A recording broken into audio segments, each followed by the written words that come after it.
Mimi naitwa John Mwaipopo. Nimekaa naye Chaula kwa muda wote aliyokuwa anaishi hapa.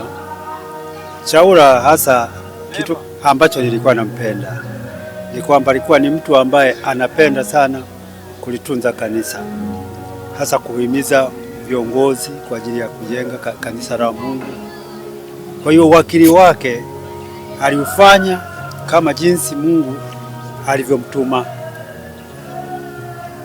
Kwa hiyo mimi namchukulia kama Chaula kwamba ilikuwa ni dira yetu, hasa katika utoaji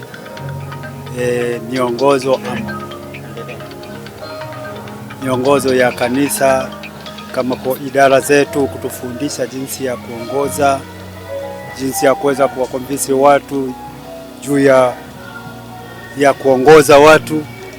Kwa hiyo alikuwa ni wakili mzuri, na hapa kama ataondoka bado tutakuwa tumepata pigo kidogo, japo anasema kwamba ameacha warithi wake, tunajua kwamba watakuwa wanapata mafundisho kutoka kwake.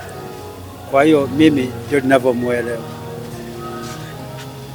Jambo gani ambalo hautalisahau wewe kufanya nikakusurprise nikakufurahisha? Jambo ambalo sitalisahau hasa ni kanisa.